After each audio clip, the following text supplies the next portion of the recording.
नृत्य आहे, संगीत आहे, म्हणी आहेत, त्याच्यानंतर उखाणे आहेत, हळद आहे. या सगळ्या गोष्टी हल्ली माहिती नाही आहेत. या निमित्तानं निदान माहीत तरी होईल. विचारांमध्ये आधुनिकता असेल, पण प्रघात मोडण्याकडे कल नाही आहे. कारण तिचा माझा विचार जरी एक असला तरी स्वभावाचा ग्राफ हा वेगळा आहे. भूमिका जगणं हा जो प्रकार आहे तो इथे प्रत्येक माणूस आपली भूमिका जगत असतो.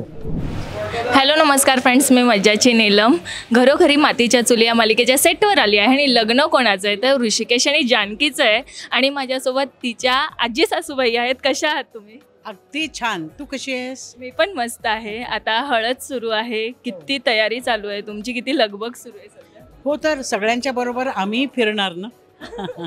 कारण मुळात असं आहे की 10 वर्षांनंतर पुन्हा एकदा लग्न, म्हणजे मुलीच्या हट्टाखातर. त्यामुळे आईवडिलांचं असणारं प्रेम, हळदीमध्ये येणारे सगळे विधी, हे पुढच्या पिढीच्या नजरेसमोर घडतायत, हे अधिक बरं आहे. आणि त्यामुळे सगळ्या गोष्टीची मजा येते, गंमत वाटते. सगळ्या गोष्टी आलेल्या आहेत, म्हणजे नृत्य आहे, संगीत आहे, म्हणी आहेत, त्याच्यानंतर उखाणे आहेत, हळद आहे. या सगळ्या गोष्टी हल्ली माहिती नाही आहेत. या निमित्तानं निदान माहीत तरी होईल. पण आधुनिकता म्हणजे जुनी परंपरा मोडणं किंवा जुने प्रघात मोडणं असं नाही. विचारांमध्ये आधुनिकता असेल, पण प्रघात मोडण्याकडे कल नाही आहे. तर या मालिकेमध्ये प्रामुख्याने आमच्या दिग्दर्शकांचा हाच विचार असतो, किंबहुना लेखकाचा सुद्धा तोच विचार आहे की माणसं बदलतात, परंपरा बदलत नाही, विचार बदलत नाहीत, संस्कार बदलत नाही, त्याचं स्वरूप बदलेल, पण जे जुनं आहे ते आहेच. म्हणून तर आपण म्हणतो जुनं ते सोनं. खरं खूप छान विचार आहेत. पण आता कुठेतरी ऐश्वर्या आहे जी काही ना काही करते, तर तिला थांबवण्यासाठी काय चालू आहे सध्या? तिला खरं म्हणजे प्रत्येक घरामध्ये एक काहीतरी असं असतंच, आणि त्याला थांबवण्याकरता त्याच्या आजूबाजूचं वातावरण हे कारणीभूत असतं. एक कोणीतरी निगेटिव्ह असतं आणि त्याला थांबवण्याकरता एक पॉझिटिव्ह असतं. तसं या घरामध्ये ती जे काय करते, तिला जी काय माझी साथ आहे, तर ते मी तिला सपोर्ट करते म्हणा, किंवा तिचं जे काय चाललेलं आहे त्यामध्ये तिला अपयश येत आहे म्हणा, पण मला असं वाटतं की ती या गोष्टीमध्ये जिंकावी.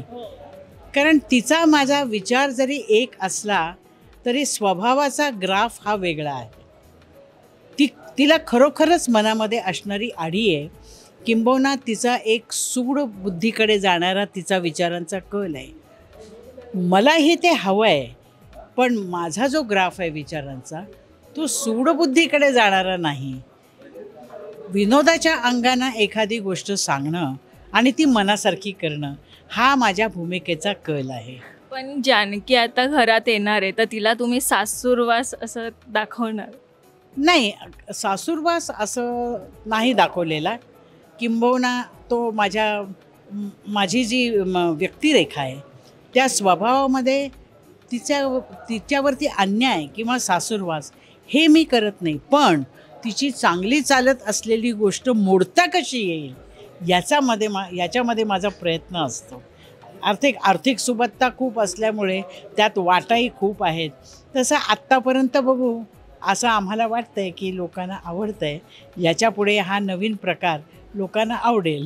खरं तर आवडतोच आहे, पण कोण तुमचं किती जुळतोय, तुमची आम्ही मगासपासून लगबग बघतोय, एकमेकांना मदत करताय ते बघतोय, ते किती चांगलं वाटतं. आणि कसं सगळं सुरळीत चाललं. नाही, कसं आहे, एखाद्या घरामध्ये जसं लग्न कार्य असतं तसंच या सेटवरती हे एका प्रकारचं इकडच्या या घरातलं हे लग्न कार्य आहे. आम्ही त्या घरातले सदस्य आहोत आणि जशी घरामध्ये लगबग असते लग्न कार्याच्या सोहळ्याची, तीच म्हणजे भूमिका जगणं हा जो प्रकार आहे तो इथे प्रत्येक माणूस आपली भूमिका जगत असतो, किंबहुना जगण्याचा प्रयत्न करत असतो.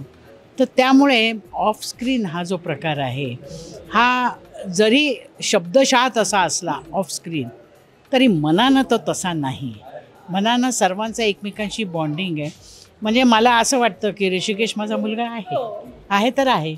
किंवा खरं म्हणजे यामध्ये सौमित्राची आम्हाला खूप आठवण येते, पण तो आम्हाला सापडतच नाही आहे किंवा आम्ही शोधतोय. तर त्याच्याबद्दल जे प्रेम वाटतंय ते वाटतंच आहे. असं सगळं तुमचं चांगलं चालू राहावं. आता तुम्हाला शूटला जायचं आहे. सो थँक्यू सो मच आणि खूप खूप शुभेच्छा. धन्यवाद. मराठी चित्रपटसृष्टीतील लेटेस्ट अपडेट्स आणि गॉसिपसाठी आमच्या चॅनेलला सबस्क्राईब करा आणि बेल ऐकन दाबायला विसरू नका.